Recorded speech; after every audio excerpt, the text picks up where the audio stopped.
یوں تو فیض احمد فیض بنیادی طور پر رومانی شاعر ہیں، لیکن ایوب خان کی آمریت میں آج بازار میں پابجولاں چلو اور پھر کئی سال بعد ضیاء الحق آمریت کے دوران ہم دیکھیں گے جیسا مزاحمتی کلام لکھ کر بطور ایک انقلابی شاعر امر ہو گئے۔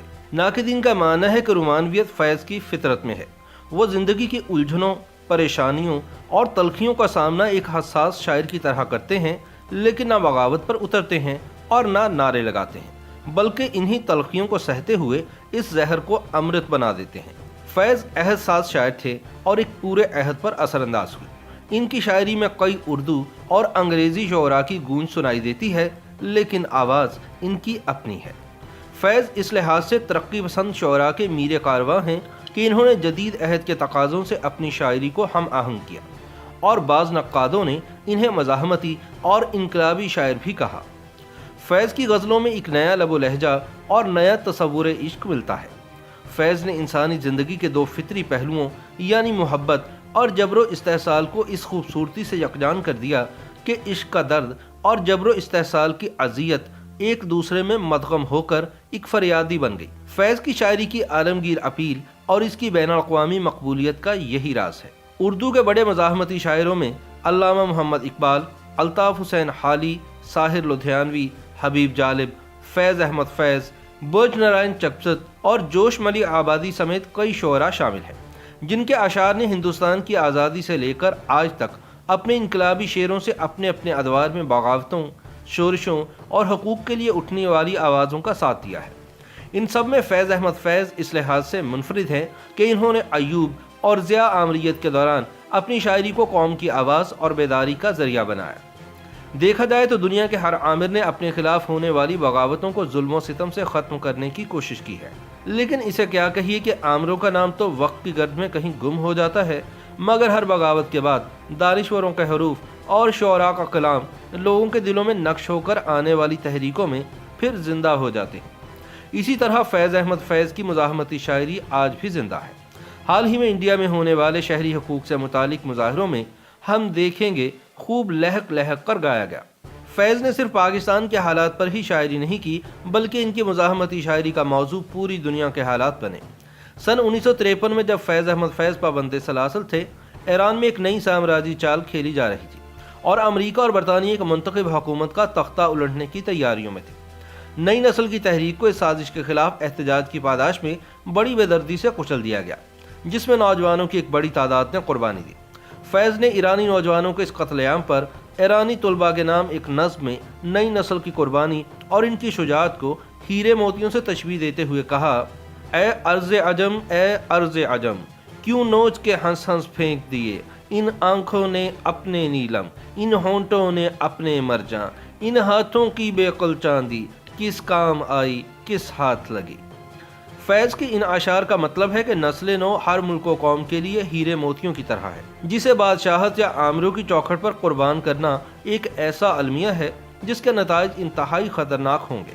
اسی طرح جب سوویت یونین نے افغانستان میں دراندازی کی اور مزاحمت کی آگ بھڑکی تو اس وقت فیض احمد فیض نے کچھ یوں کہا: اس وقت تو لگتا ہے اب کچھ بھی نہیں ہے، مہتاب نہ سورج، نہ اندھیرا نہ سویرا، آنکھوں کے دریچوں پہ کسی حسن کی چلمن اور دل کی پناہوں میں کسی درد کا ڈیرا۔ فیض احمد فیض ایک اعلانیہ کمیونسٹ تھے۔ انہوں نے اپنی شاعری اور تحریروں کے ذریعے معاشرے کی ناانصافی، ظلم و جبر اور مظلوم انسانوں کے حق کے لیے ہمیشہ اپنی آواز بلند کی، اور یہی ان کا جرم بن گیا۔ سن 1951 میں فیض احمد فیض کو راولپنڈی سازش کیس میں 4 برس جیل میں قید رکھا گیا۔ جن دنوں فیض احمد فیض سوویت یونین میں مقیم تھے، ادھر پاکستان میں جنرل محمد ایوب خان نے مارشل لاء کے نفاذ کا اعلان کر دیا۔ اگرچہ فیض کے رفقا نے بہت کوشش کی کہ فیض وہیں رکیں، لیکن دسمبر سن 1958 میں وہ پاکستان پہنچ گئے۔ فیض کراچی سے لاہور پہنچے تو دوسرے ہی دن ان کے گھر ایک بار پھر پولیس والے آن دھمکے اور انہیں ان کی گرفتاری کا پروانہ دکھا دیا۔ ایوب خان نے مارشل لاء نافذ کرتے ہی یہ کمال کیا کہ سن 1921 کے زمانے سے لے کر مارشل لاء کے نفاذ تک CID کی فائلوں میں جن جن لوگوں کے نام موجود تھے، انہیں بلا لحاظ اس بات کے پکڑ لیا کہ ان لوگوں نے کچھ کیا بھی تھا یا نہیں۔ جب فیض نے ان سے پوچھا کہ بھئی ہمیں کس شوق میں گرفتار کیا، ہم نے تو کچھ کیا بھی نہیں اور ہم یہاں تھے بھی نہیں، اس پر فیض کو جواب ملا کہ آپ کو تو محض احتیاطاً قید میں رکھا گیا ہے۔ انہوں نے کہا کہ آپ لکھ کر دے دیں کیا آپ حکومت کا ساتھ دیں گے تو ہم آپ کو چھوڑ دیتے ہیں۔ اس پر فیض نے کہا کہ ہم آپ کو کوئی تحریر نہیں دیں گے۔ کہا جاتا ہے کہ فیض کو اتنی مرتبہ گرفتار کیا گیا کہ جیل خانہ بظاہر ان کا دوسرا گھر بن گیا تھا۔ وہاں ان سے پوچھ گچھ کا سلسلہ شروع ہوا تو ان کو جو جوابات دینے تھے وہ تو اپنی جگہ دیے ہی، لیکن اس کا تخلیقی اظہار انہوں نے کچھ اس طرح کیا۔ ہم خستہ تنوں سے محتسبو کیا مال منال کا پوچھتے ہو، جو عمر سے ہم نے بھر پایا وہ سامنے لائے دیتے ہیں۔ دامن میں ہے مشت خاک جگر، ساگر میں ہے خون حسرت میں، لو ہم نے دامن چھاڑ دیا، لو جام الٹائے دیتے ہیں۔ انہی دنوں ساہیوال جیل میں فیض کے دانتوں کی تکلیف بڑھ گئی تو انہیں لاہور جیل منتقل کیا گیا۔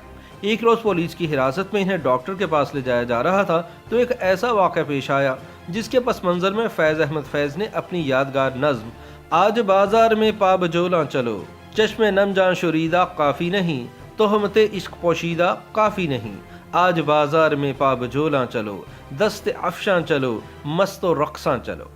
خود فیض احمد فیض لکھتے ہیں کہ لاہور جیل سے یہاں ہر صبح دانتوں کے اسپتال جو شہر کے دوسرے کنارے پر ہے پولیس کی گاڑی میں انہیں لے جایا جاتا تھا۔ ایک دن موٹر نہ مل سکی تو ہمیں تانگے میں مسلح گارڈز کے ساتھ اسپتال جانا پڑا۔ لارنس روڈ، مال روڈ، کچہری روڈ، بیرون بھاٹی دروازہ اور راوی روڈ سے گزرے تو بہت سے لوگوں نے ہمیں پہچان لیا، کئی جگہ مجمع جمع ہو گیا اور نعرے وغیرہ بھی لگے۔ یہ نظم اسی واقعے سے متعلق ہے۔ فیض احمد فیض نے ایوب خان کے دور عامریت میں شاندار مزاحمتی شاعری لکھی، لیکن انہوں نے اپنی مشہور زمانہ نظم ہم دیکھیں گے سن 1979 میں لکھی تھی۔ اس وقت پاکستان پہ جنرل ضیاء الحق کی آمریت کے گہرے سائے پھیلے ہوئے تھے۔ 5 برس بعد سن 1984 میں فیض احمد فیض اس دنیا کو الوداع کہہ گئے اور سن 1986 میں لاہور کے الحمرا آرٹس کونسل کے آڈیٹوریم میں سفید ساڑی پہنے گلوکارہ اقبال بانو نے اس نظم کو گا کر اسے امر کر دیا۔ فیض احمد فیض 13 فروری سن 1911 کو قلعہ قادر ضلع ناروال میں ایک معزز سیالکوٹی گھرانے میں پیدا ہوئے۔ ان کے والد سلطان محمد خان ایک علم پسند شخص تھے۔ فیض کی والدہ کا نام فاطمہ تھا۔ فیض کے گھر سے کچھ دوری پر ایک حویلی تھی، یہاں اکثر پنڈت راج نارائن ارمان مشاعروں کا انعقاد کیا کرتے تھے۔ انہی محفلوں سے فیض شاعری کی طرف راغب ہوئے اور اپنی پہلی شاعری 10ویں جماعت میں قلم بند کی۔ سن 1921 میں فیض نے اسکاٹ مشن اسکول سیالکوٹ میں داخلہ لیا اور یہاں میٹرک تک تعلیم حاصل کی۔ اس کے بعد ایف اے مرے کالج سیالکوٹ سے اور B A government college Lahore سے کیا، اور پھر یہیں سے سن 1932 میں انگریزی میں ایم اے کیا اور بعد میں اورینٹل کالج لاہور سے عربی زبان میں بھی ایم اے کیا۔ فیض احمد فیض کو اردو، پنجابی، روسی اور فارسی زبان سمیت 6 زبانوں پر عبور حاصل تھا۔ ان کی شاعری کے بھی متعدد زبانوں میں ترجمے ہوئے۔